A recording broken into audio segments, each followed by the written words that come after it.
Before we get to the pod, want to take a few moments to talk to you about a new show on the Press Play Podcast Network, the Hyman Podcast. The Hyman Podcast will focus on the human experience through a narrative storytelling approach. JD's style and point of view is unique, and we could not be more thrilled to have him on board with us. Check out the Hyman Podcast wherever you listen to podcasts. And if you love Cleveland sports and can't get enough, check out our other podcasts recapping all of your favorite Cleveland teams. We have News Channel 5's Cameron Justice, Jeremy in Akron, and Chase Smith with the Orange is Oranger podcast, Sam Amico of Sports Illustrated, and Chase with the Cavs on the Break podcast, and Mike Voorhees and Brent Spillane on a Swing and a Tribe podcast. We're really kicking into full gear here with the Browns season underway, Cavs draft coming up, and a Tribe baseball playoff push. Catch it all on the Press Play Podcast Network. And coming up on today's edition of the Next Man Up podcast, Dennis Manoloff and I look back on the Browns' first win of the season, 35-30 over the Cincinnati Bengals in the Battle of Ohio. Baker versus Burrow, Browns and Bengals. It was a shootout, and we'll recap it next on the Next Man Up podcast.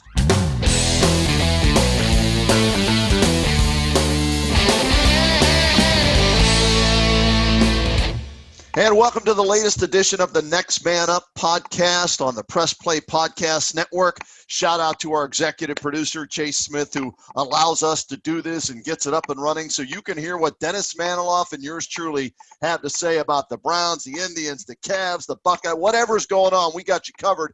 And DMan, right now what's going on is the Browns back to 500 after 2 games in the NFL season during this pandemic that we're all still battling through. 1-1, 35-30 over the Bengals, a team they should have beaten. It was a must win, and they went out and did it with a very high-powered and attacking offense and some sketchy defense, but they made enough plays on the defensive side to still get the W. So your thoughts on how they bounced back after getting crushed by the Baltimore Ravens? Tremendous job by the Cleveland Browns. First of all, it was, in my mind, just as important for what did not happen as what did, meaning the Browns could not afford to go out there and lay an egg. They couldn't afford to drop to 0-2 with a loss to the Bengals coupled with that bad loss to Baltimore. So it really did feel like a must-win, at least on the outside. And I reckon if the Browns were sitting at 0-2 right now, they'd be wondering, when is the next victory going to come? Instead, they undoubtedly have supreme confidence heading into the Week 3 matchup with the Washington football team. And why not? Because pretty much everything you could have wanted from the Cleveland Browns offensively, you got. Starting with the balance, the incredible balance, 219 passing yards, and 215 rushing yards. If you'd asked Kevin Stefanski before the game that he was going to achieve those numbers, he probably would have said, well, that's incredible, because that's very, very difficult to do, to have both sides of it, the rush and the pass, 200-plus yards and have them almost equal. Baker Mayfield, one of his best games as a pro. Took us back to the 2018 rookie year as opposed to the 2019 sophomore year. You know, I hadn't looked at this until just now. Baker Mayfield's total QBR, it's a rating, a ranking that ESPN does, and I value it highly, 98.1 on a scale of 1 to 100, the total QBR. So I got to believe that is Baker Mayfield's highest ever total QBR. And why not? 16 of 23, 219 yards, 9.5 yards per attempt, 2 TDs, 1 pick, no sacks, threw in 3 carries for 5 yards. The total QBR measures more than just the passing. It measures, how efficient the offense is and how much the quarterback has factored into the overall productivity of the offense. And for Baker to be rated that high with the total QBR is a testament to his performance. He needed to play well. He did. And then you look at every other place on the offense seemingly was doing what it was supposed to do. Even Odell Beckham Jr., yes, he makes a game-altering, game-affecting catch down the left sideline for a touchdown. But the beauty of that was it came in the flow of the game. And Beckham's production overall was not the result of force feeding. He was getting balls in the flow of the game, and however many he finished with. And in this case, as I look at the box, it was 4 for 74. Jarvis Landry, 3 for 46. Okay. You think Landry really cares? Because his team won. Austin Hooper, the high-priced tight end, 2 catches for 22 yards. Oh, well, if that's what the game plan calls for, then that's what the game plan calls for. And guess what? Hooper showed what a professional he is by selling out on numerous blocks. And when you know that you have Chubb and Hunt, and you know how good they can be, and they showed it against the Bengals, then if you're another skill position player on the Browns, including Baker Mayfield, you recognize you're probably going to be playing complementary football. And that's exactly what the Browns did. They played complementary football. Each guy helped the other. Everybody was pulling on the same rope, and it was really a sight for sore eyes. DMan, I knew the offense was going to be a lot better this week after 2 plays. You want to know why? First play, they're trailing 3-0. 1st and 10 at their own 25. Baker Mayfield, bootleg left, and he hooks up with Jarvis Landry for a 9-yard catch. 2nd and 1 at their own 34. Baker Mayfield, bootleg right to Kadero Hodge, 26-yard catch. They took what Baker Mayfield does well, throw outside the pocket where he has better viewing lanes because of his size. It is a factor. Anybody can tell me, otherwise, and I'll argue with you. It is a factor. So for him, get him out in space, get him where he is most comfortable, where he can see the passing lanes, because his only interception was where pressure comes, he steps up in the pocket, he forces it over the middle, and that was his only mistake in the game. So I love the fact on the first 2 plays, they went to the playbook and said, all right, what does he do well? We're going to run those to start this game. And those 2 plays got him going. Then you mix in a little Chubb and another couple of passes, and then a Chubb 11-yard touchdown run, 7-3, and they never trailed from that point forward, DMan. So for me, I loved it right from the get-go. That's a tip of the cap to Kevin Stefanski. I think he had a terrible play-calling first ever game as a head coach. Chalk it up to nerves, chalk it up to not enough practice time, whatever it is, but he rebounded. So kudos to Kevin Stefanski and Baker Mayfield. He had to play well, like you said, D-Man, in this game, and he should have played well against a depleted and awful Cincinnati defense, and he did to them what he's supposed to do to them. He went out and distributed the football to his receivers, tight ends, and running backs, 8 different receivers, or I should say 8 different players caught passes. He got OBJ involved, like you said, didn't force feed him. And they relied on the running game and played off the running game, and that's the strength of this team. The running game is their strength on offense. Yes, the receivers have maybe the bigger names in Juice and OBJ, but the running back tandem is as good, if not the best, in the NFL. And if you get that going, everything else will fall into place, and it did in the win over Cincinnati. Here's what I need, though, now from Baker Mayfield. Baker Mayfield has 31 starts under his belt in the National Football League, a record of 13 wins, 18 losses as a starter. He's 4-1 against the Bengals, 9-17 against everybody not named Cincinnati. He's got to do this against other teams. He's got to do this consistently against Baltimore and Pittsburgh, first of all, in the division, and then other teams that aren't the Cincinnati Bengals outside of the division. So hopefully this is a step in the right direction for him, where he gets his confidence back going into a 3rd game of the season against that Washington football team that they are 6-point favorites to defeat at home, and they should beat Washington because Washington is not a good football team. So this is when you get fat on the schedule. Get out there, get off to a 2-1 start, and then you go on the road at Dallas.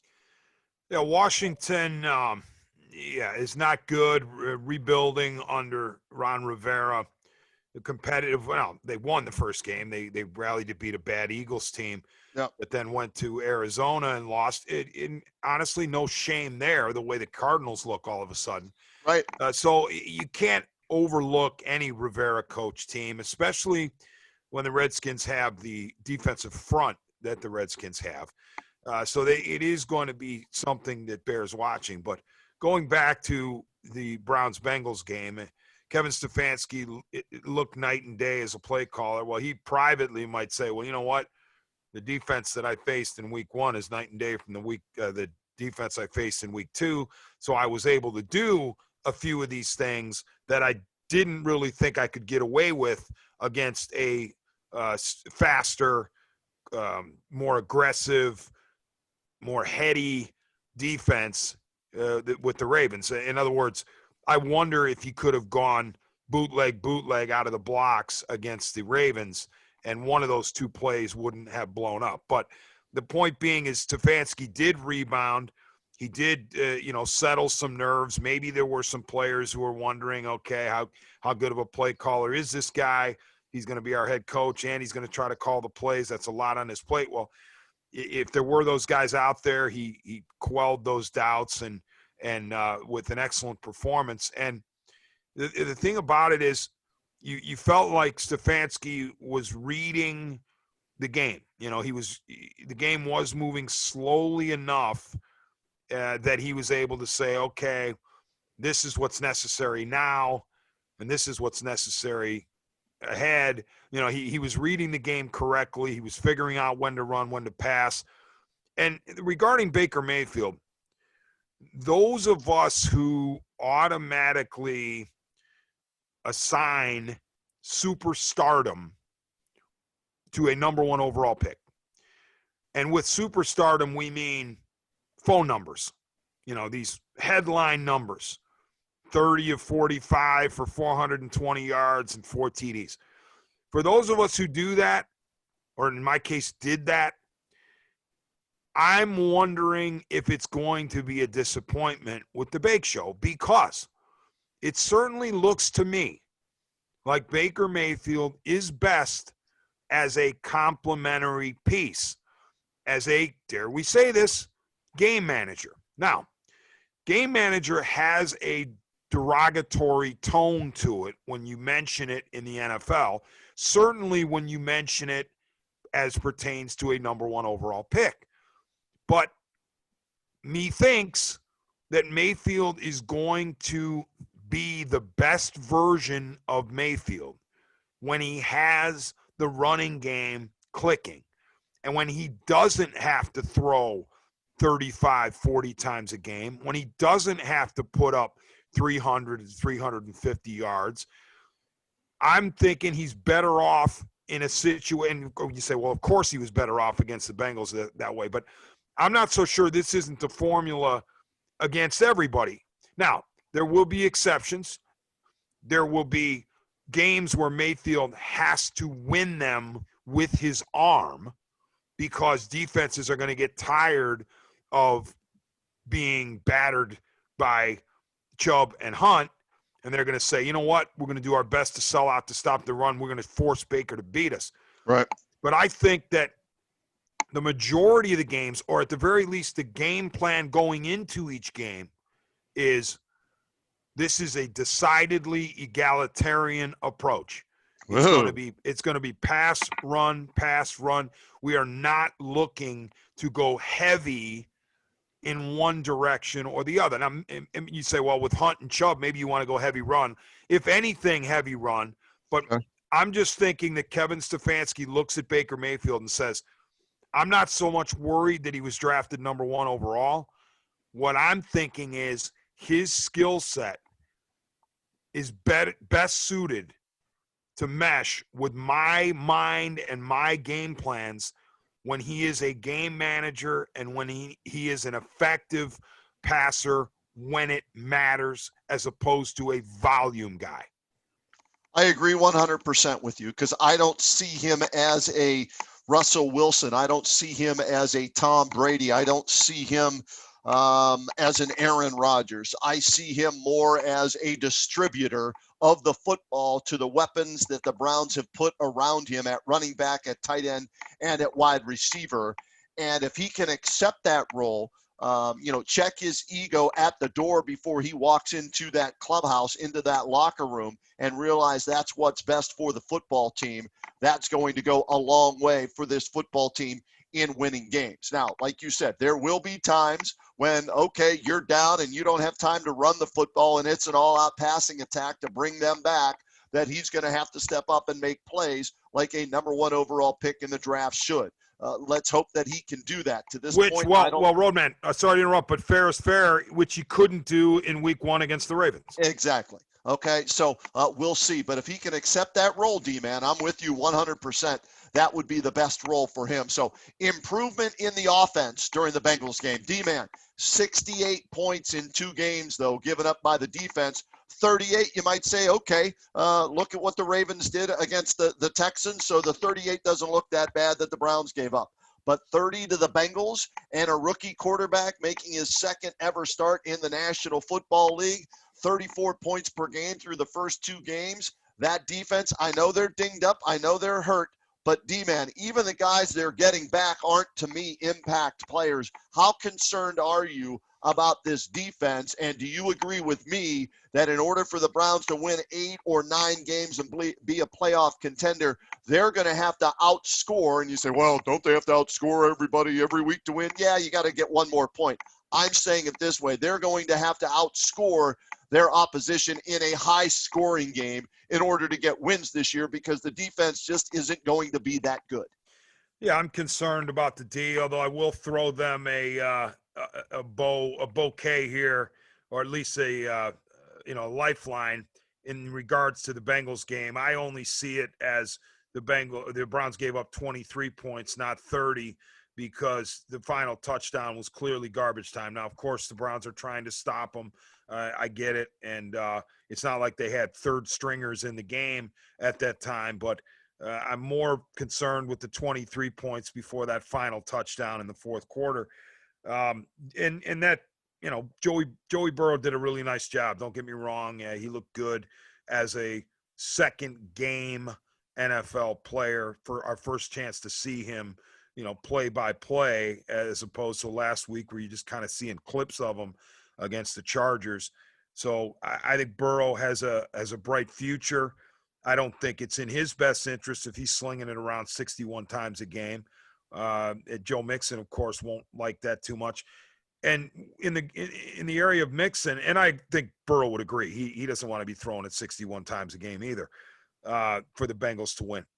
But Mixon, I thought the Browns did a nice job against him when it mattered.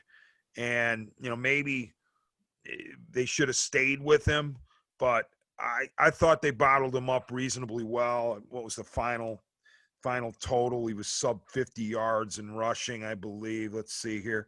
Mixon, 16 carries for 46 yards. And then Burrow was the second leading rusher, 7 carries for 19 yards. So the Browns could feel good about their run defense, as in they didn't give up a 40, 50, 60-yard run that crippled them. But overall, you look at this defense and you just don't see a lot of playmakers, a lot of dynamic talent. There's one, and his name is Myles Garrett, and he did come up with a big play in this game. So, you know what? That's what he needs to do on a game-in, game-out basis to impact that defense, because I don't see anybody else doing it. Right, and that's where, the pressure is on Myles, because, he needs to produce a lot of, let me see here, 3 QB hits for Myles. Yeah, it was a good game for him overall, and as you mentioned, a game-altering play where he strips Burrow near the goal line, and they wind up cashing that touchdown in that they weren't able to get in on the fourth down moments earlier. So you give Myles his due for rebounding from what I thought was a middling game against the Ravens. After Myles, and I thought Sheldon Richardson played well against the Bengals. I thought Ogunjobi played well against the Ravens. So maybe every once in a while you get an interior guy like that to dominate. And then Denzel Ward looks like a special corner when he can stay healthy. But beyond that, I mean, who's out there that's going to wreck games or make plays that make you go, wow, and you sit there and you go, oh, boy, the Browns defense. In other words, OCs for other teams going, oh, boy, we got a game plan for this guy, this guy, this guy, and this guy. Right. I think that OCs want to know where Myles Garrett is. They probably want to know where Denzel Ward is on the field. But beyond that, I don't see much in terms of dynamic playmaker type talent. So it's going to have to be a team effort. It's going to have to be a bunch of grinders out there who know what they're doing, put themselves in the correct spots, don't have broken tackles, and they have to secure the tackles. They have to do things fundamentally well to compensate for their, the lack of otherworldly skill.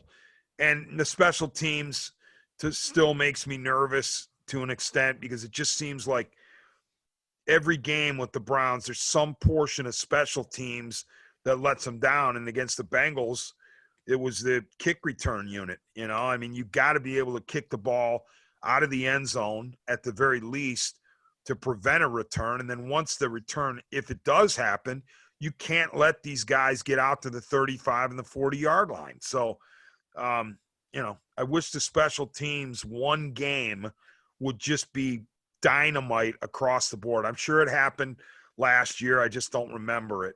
But it just feels like, certainly since 99, that Brown special teams have been among the worst in the league.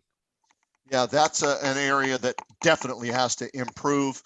Cody Parkey at least went 5 for 5 with extra points, and he didn't doink the upright on any of those right down Broadway. Scottish Hammer, I'm okay with punting the football, but return game and return coverage, very poor penalties as well as giving up yardage. So those areas definitely have to improve for the Browns, especially as they get into, I don't want to say the meat of the schedule, but when they play tougher teams. You can't make those mistakes against the Ravens, the Steelers, the Cowboys, teams of that caliber. You can against the Bengals and maybe almost did it, the Washington football team. So we'll see where that goes. DMan, as you look at this team moving forward this year,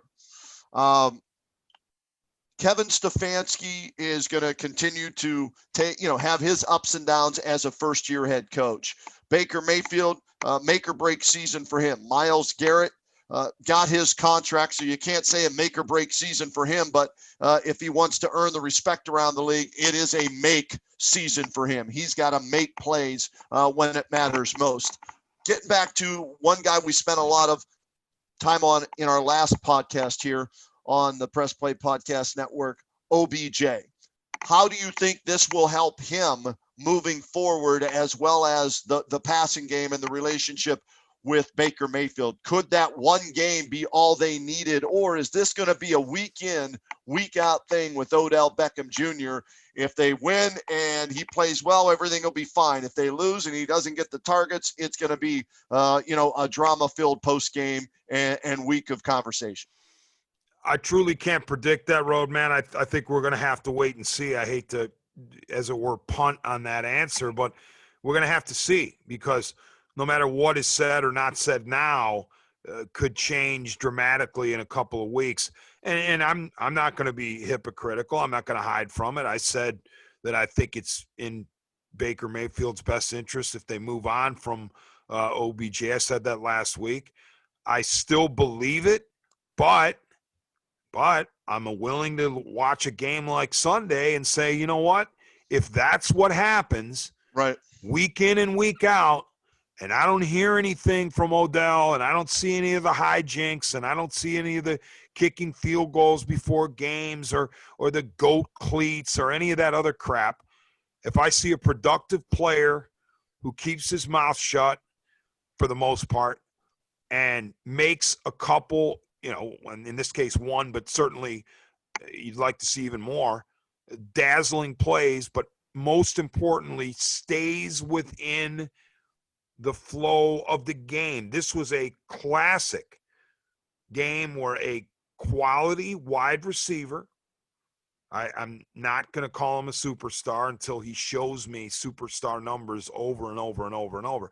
Fair. But a quality wide receiver went out with 4 catches and 74 yards and a touchdown and impacted the game the way he's supposed to. That's what you want to see out of Odell Beckham Jr.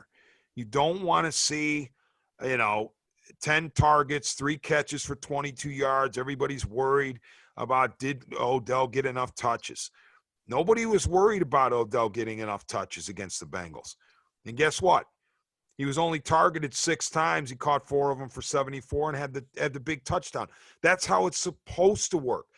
Next week, maybe Jarvis Landry is able to exploit a mismatch, or maybe he is able to break loose on a double move, and Baker finds him a couple times in the flow of the offense, and maybe Jarvis is the leading receiver.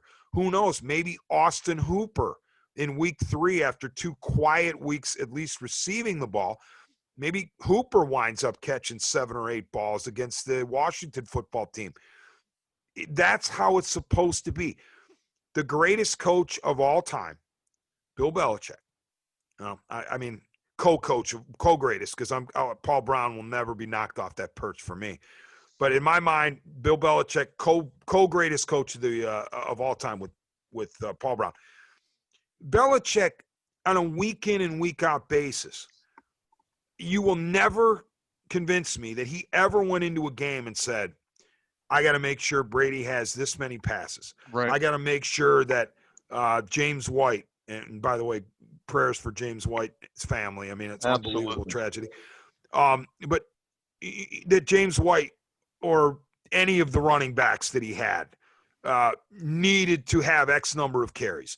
That Gronkowski needed to have X number of catches and yards in order for everybody to feel good. No. What you do when you go into Belichick's system is you try to beat the team in front of you on that given week. And week over week, the plans change. The matches change. There might be a game where Tom Brady has, in Belichick's mind, needs to throw 40 or 50 times. But there are other games where he's perfectly content to not have him throw more than 25 times because he knew he could win other ways. And we talked about this last week. In the playoffs last year, specifically Tannehill with the Titans and Garoppolo with the Niners, I mean, some of their pass attempt and completion and yardage totals were minuscule. And guess what? The Niners were winning in the playoffs and the Titans were winning in the playoffs because the respective coaches, Shanahan with the Niners and Vrabel with the Titans, recognized we don't need our quarterback to do a whole bunch of stuff. We don't need him to make headlines in these particular games because we have the ability to win in other ways. So as long as Beckham recognizes that, he goes out and practices his butt off every week, shows up ready to win, and whatever that win looks like, as long as he's good with it, then okay, go ahead and keep him. But I just hope that there's not a situation where the Browns are winning and he's not getting his touches and he lets it be known that he's a little bit put off by it. I hope that doesn't happen. But until then, I'm going to have faith that maybe Beckham is going to buy in. Yeah, let's hope so. I don't have any concerns about Jarvis Landry complaining, bitching, moaning if he doesn't get the numbers in that and they win, or even when they lose. But I do still have that concern about OBJ that if somebody else, becomes the so-called number one target or the receiving hero, that you could hear him gripe. So we'll keep an eye on that, throughout this season. What about the rest of the AFC North, DMan? I don't know how much you got to see of Baltimore this weekend. Pittsburgh, and we saw the Bengals head-to-head with the Brownies. What do you think about this division right now where Baltimore, Pittsburgh 2-0, Browns 1-1, Cincy 0-2? Yeah, my eyes match what their records are. I see the Browns at this moment as definitively the number 3 team in the 4-team AFC North.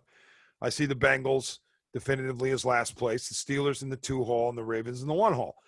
And again, I didn't need the records to point that out to me. My eyes tell me the Ravens are clearly the best team in this division. They handle the Browns, and then they go to the Texans and deal with a dynamic quarterback in Deshaun Watson, no question about it, but really don't break too much of a sweat in that one either. So the Ravens are the gold standard, not only in the AFC North, but right along with the Kansas City Chiefs in the AFC. Number 2 Steelers, I did watch a lot of that game on Sunday against the Broncos, and I thought they took their foot off the gas a little bit. I thought Roethlisberger got a little goofy when it looked pretty clear that the Steelers were going to win. Locke was out of the game. Driscoll came in, and maybe even the defense relaxed a little bit because I'm sure they were geared up to make Drew Locke's life miserable, and he winds up exiting early, and then Driscoll comes in and looks decent. And I thought the Steelers missed some plays on defense, and they were sloppy enough on offense to keep the Broncos around, keep them in the game. And so, in my opinion, the Steelers are capable of a much better effort. I say effort, but performance, because I'm sure they were trying hard, but they were sloppy in the Denver game. And so, their better football is ahead of them. And that's why I have the Browns in the 3 hole. Of course, it's subject to change week to week, but right now I see the Ravens, the Steelers, the Browns, and the Bengals lined up the way the standings say so. Yeah, Roethlisberger's looked good through the first 2 games throwing the football. I thought he played a poor first quarter and a half in week number 1. He made one really bad throw this past week, but it doesn't seem to be bothering him, his surgically repaired elbow. Their running game is still very questionable. Connor and Snell don't scare me at all and both put the ball on the turf a lot. So that's something that has to get better. Their offensive line is a little dinged right now. So that's something to keep an eye on. But their defense, DMan, is as good as any defense in the National Football League. And that, even though Roethlisberger's back, to me, the strength of that team is its defense, with the ability of numerous guys getting to the quarterback, whether it's Bud Dupree, let's see, I want to get my Watt brothers right. JJ's in Houston, so TJ Watt's with the Steelers. You mix in a little Cam Hayward right up the gut, former Buckeye. Devin Bush, who can't cover well as a linebacker, but tackles well and can put pressure on. They have different guys that can put pressure on the quarterback. So that's where their strength is. Baltimore, I got to admit, D-Man, I wasn't a believer when they drafted him. I wasn't a believer last year, even when he won the MVP, because he got bounced in the first round. But through the first 2 weeks of the season, if you're, ranking your MVP candidates, to me, it's Russell Wilson 1 and Lamar Jackson 2.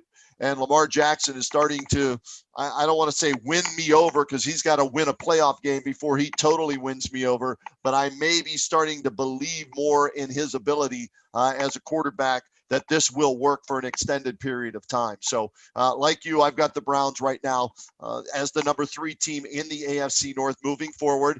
And we said last week, D-Man, was a must win. When you have a team like the Washington football team coming in, you're at home. They're not great, but they have the same record as you. Is this a must win when you look at the schedule? If you want the Browns, if you're a Browns fan and you want them to make the playoffs, you expect them to make the playoffs, isn't this a game they must win? Yeah, if you want to realistically talk playoffs in this conference, even with the expanded playoffs, yeah, I think it's close to a must win. It doesn't have the feel, the must win that the Bengals game did, because I'm thinking you go down 0-2 and you lay an egg to Joe Burrow's Bengals, then all kinds of doubt creeps in and right. who knows what. And then I think that loss begats a loss to the Redskins, and then you go to Dallas and you're like, when are we going to win? At least you got to win in your pocket, so it doesn't feel as desperate to me with Washington. But I get your point. You don't want to go down 1-2 and head to Dallas, where incredible onside kicks happen. Yeah. Yeah, I mean they need to win it. I would say need is maybe the better term I would use, the better word to describe it. They need to win. They need to beat Washington. This state of the Washington football team. We respect Dwayne Haskins, of course, and McLaurin and the Predator. We like all those guys from Ohio State, but this Redskins team is not ready for prime time. Ron Rivera will have them ready for prime time at some point. It's just not now. So you take advantage of it. The Browns should be better when they take the field than the Washington. There you go. So I look for them to go 2-1 as they pack their bags for Dallas. But I do want to mention this, Roadman, when you talk about the Sunday slate, and I referenced that Falcons Cowboys game. What an amazing football game that was. The Falcons getting out to a 20-0 lead in the first quarter and wind up losing 40-39, and Dallas only wins it because of one of the greatest, if not the greatest, onside kicks I've ever seen. When you saw the onside kick that set up the field goal, essentially the walk-off field goal for the Cowboys, what was going through your mind? I got to be perfectly honest with you, DMan. I still haven't seen it. No. I still haven't seen it. Yeah, I haven't seen it yet. Roadman. JT was talking about it today. Falcons, Cowboys, onside kick. All right, I will. Dude, I want you to do that while we're on the show. Okay. It was one of the greatest onside kicks I've ever seen. The most creative. I've never seen one done like that. I'm sure one kicker will say that he's done it that way before. Right. But just a remarkable parabola, basically. And, of course, the criticism came fast and furious of the Falcons, who were mesmerized by the spinning top football and failed to pounce before it got to 10 yards. And at one point, there were 5 Falcons essentially surrounding the ball, and none of them jumped to go get it before it got to 10 because Dallas couldn't touch it until it got to 10. And the only way that's going to work is if the Falcons players don't go after it when they clearly needed to go after it. And once it got to 10 yards, the Dallas guy covered it. And you knew as soon as Dallas recovered that they were going to score. You just knew it. I'm watching it right now, D-Man. I'm watching in slow motion. Why were the Falcons running like it was a hot potato? They were running away from it. And that's the mesmerizing part of it. It was like a gyro. Yeah. And they were just kind of like, what is going on here? And once they realized what was happening, it was too late. It finally got the 10 yards that Dallas needed, and that one guy pounced on it. But how about the right turn that ball took? Unbelievable. Tiger Woods and Phil Mickelson were impressed with the backspin or the side spin or whatever it was. Lefty Steve Carlton was impressed with the hook of that ball and that Uncle Charlie that he used to throw. That was amazing. I'm just looking at it right now on my phone as I pulled it up, and that's the first time I've seen it. So that D-Man, that was outstanding. But the game that topped that game was last night's game between the Patriots and Cam Newton and Russell Wilson and the Seattle Seahawks. I mentioned earlier that Russell Wilson right now, the leader, in my opinion, MVP, he has 9 touchdown passes and 11 incompletions so far in 2 wins for the Seahawks. Amazing performance by Russell the Muscle. But what Cam Newton is doing in New England needs to be watched closely, man. Belichick, as you pointed out, he adjusts to the talent that he has and who he's playing each and every week, and they almost pulled off the comeback. But again, Seattle and New England seem to go down to the last play every time they play, and somehow, some way, Pete Carroll's defense was able to upend Cam Newton at the 1-yard line and seal the deal and get the victory. So I'll put up that defensive play at the 1 versus that onside kick in the Dallas game, because both were great comebacks and great football games. Yeah, so much to unpack here, as the new cliche goes. Yeah. The Russ bus. This stat just blows my mind. I'm pretty sure I heard it correctly from Al Michaels last night, doing a phenomenal job with Collinsworth, as they usually do on Sunday Night Football. Russell Wilson has never received an MVP vote. Yeah, not one. That You're is right. unbelievable to me. For as good as the Russ Bus has been, Yeah. the fact that he's never received an MVP vote is stunning.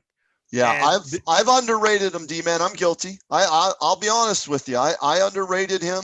The last couple of years, and I'm starting to be a believer, like I said, in Wilson and in Lamar Jackson. More so Wilson because playoff wins, Super Bowl, even though he threw the pick on that horrible play call against the Patriots and Malcolm Butler. But yeah, and did you hear Chris Collinsworth say that's my fault because 1 year Collinsworth forgot to turn in his ballot for the MVP voting, so they stripped him of his vote. And he said he would have voted for Russell Wilson, and at least he would have had one vote. So, yeah, it is pretty amazing. He's never been at least considered by one voter, right? yeah, it is. And, I happen to be at Lucas Oil Stadium in one of the 2 years that I went to the Combine to help the Plain Dealer and Cleveland.com cover the Combine. I happened to be there in 2012. That, of course, Russell Wilson's year. Coming out is the third round pick of the Seahawks out of Wisconsin. He had transferred from North Carolina State.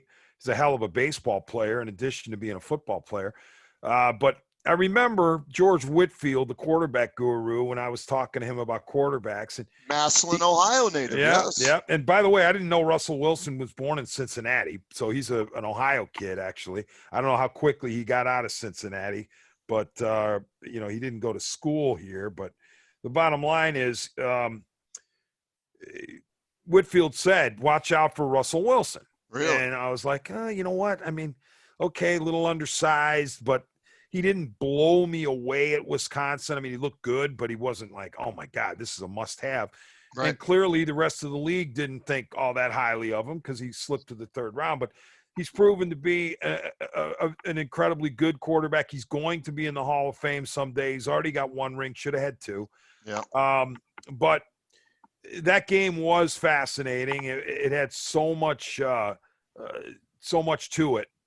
And while I was thinking about how good the Seahawks looked and how good Russell Wilson looked, I was also thinking that Bill Belichick is just a genius because you get the feeling that he wanted to move on from Brady several years ago. But the only thing that got in his way was the fact that they stumbled into that world championship by beating the Rams. I don't think they expected to get to the Super Bowl that year. They'll never admit that. They'll say every year we're supposed to get there. But I think Belichick was ready to move on from Brady for more than just last year. And so here's what happened. So Brady moves on with much fanfare to Tampa Bay.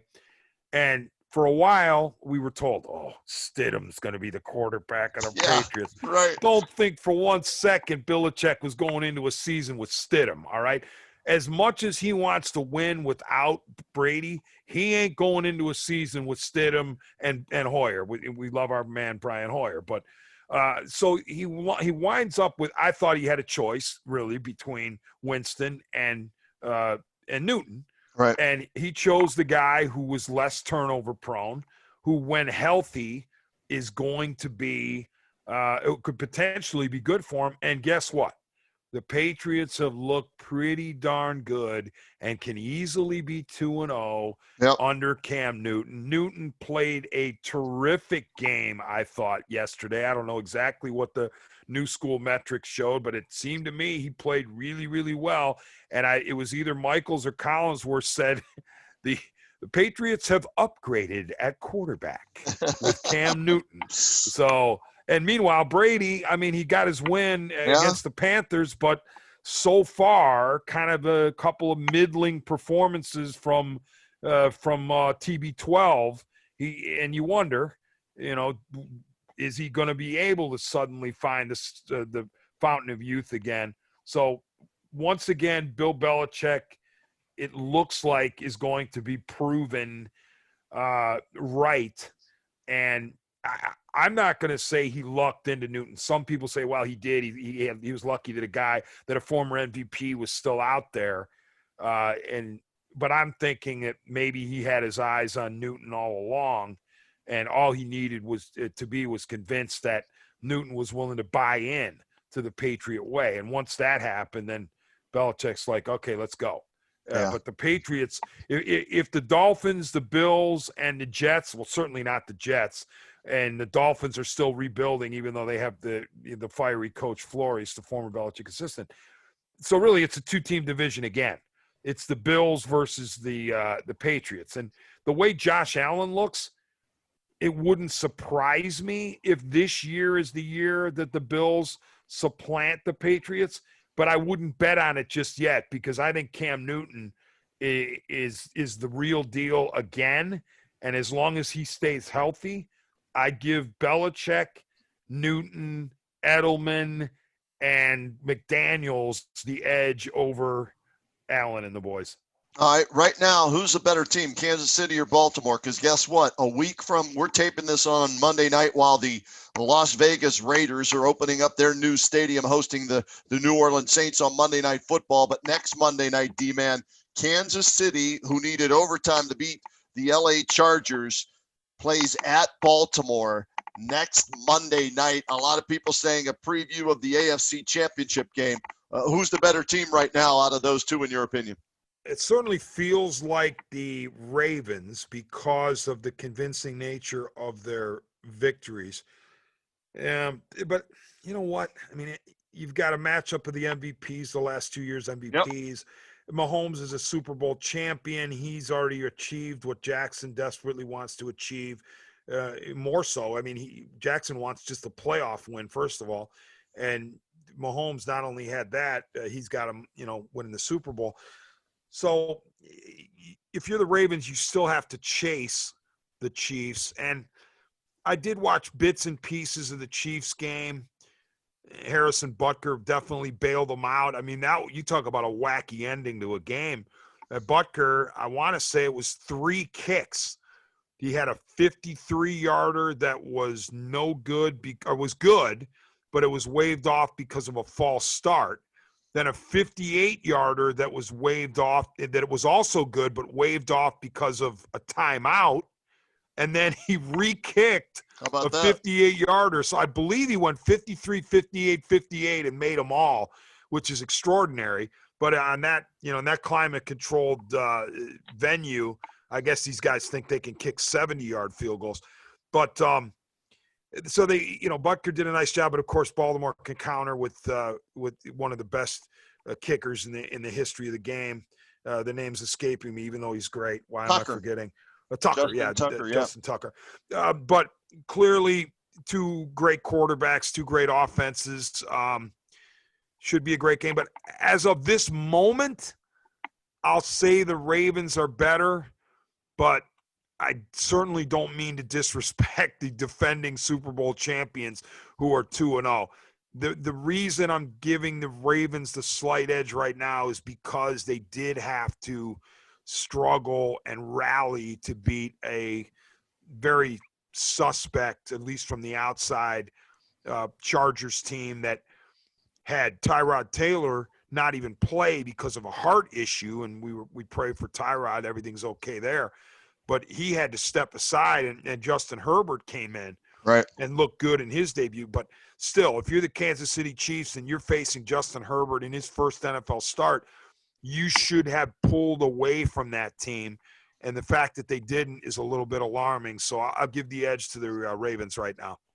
All right, D-Man, that's going to do it for this edition of the Next Man Up podcast. But before we go, you want to make a prediction? I'll give you my prediction already on the Browns Washington football team game, okay? It's early in the week and some injuries may occur, but I think the Browns must win and will win Sunday at home, First Energy Stadium in front of 6,000 fans. I've got it 27-21, Browns pulling away with the victory to improve to 2-1 going into Dallas the following week. I'm with you. I think they'll win. They'll build off the momentum of the Bengals. Yep. They're better. They're better than the at this stage of the development. I mean, the Browns were rebuilding a couple of years ago. Are still in the stage right now. They can't expect to go from 0 to 70 overnight. Rivera will get them there. He will get them to the top of the NFC East, but not yet. And so I've got the Browns winning. I have them sticking to the complementary football where each side helps the other. And I guess I'm going to give the special teams, or predict that the special teams are going to rise up and actually have a good game collectively, all facets of special teams. So therefore I see the Browns winning, but by no more than a touchdown. All right, DMan, always a pleasure to catch up with you. Talk Browns, Cleveland, Ohio State, all the sports in the world. We'll do this throughout the season. Thanks to everybody for tuning in, and special thanks to our executive producer, Chase Smith, on the Press Play Podcast Networks, making sure that you can check us out here on the Next Man Up podcast with Dennis Manoloff and yours truly, Kenny Roda.